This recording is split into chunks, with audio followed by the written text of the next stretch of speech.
आज टिके बनई आंब खटा बहुत सुंदर आउ टेस्टी होता पूरा मंदिर भाया होता। किछि कंचा आंब को ये चोपा छड़े नेली आउ छोट छोट पीस करके काटी नेली। तापर ताकू गोटे पात्र में धोई धाई साइड कर रखीदेली। एपटे किछि कंचा लंका भृषंग पत्र और आंब कषिया अदा नहीं जाइए। कड़ई रे तेल टिके देकरी सुखिला लंका जीरा सोरिष 5 फुटन टिके फुटे नेली। तापर कंचा लंका आंब कषिया अदा और भृषंग पत्र देदेली। तापर से काटिकी रखि आंब को देदेली। ताकू टिके एपट सेपट करी 3-4 मिनिट कवर करनेली जमती टिके आंब कषि हो गला। तापर ताधे लुण हल्दी गुंड और लंका गुंड स्वाद अनुसार देदेली।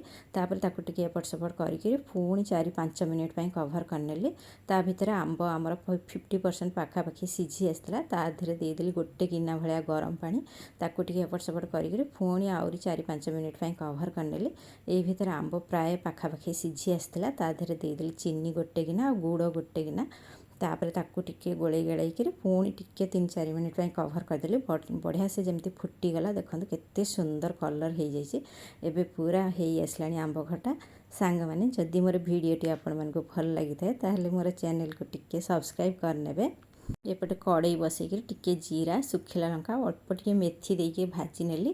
तापर ताकू एपटे जो छेचारे टिके गुंड करदेली। से 2 चम्मच जीरा लंका गुंड देदेली। जीरा लंका गुंड पूरा सांग सांग करके देले बास्नाटा बहुत बढ़िया आसे। पूरा मंदिर भाया होता। गरम गरम पुओ को बाढ़ी देली। मु भी खाइली बहुत बढ़िया लगिला। आपन टिके घरे ट्राए करंतु देखिबे बहुत भल लागिबो।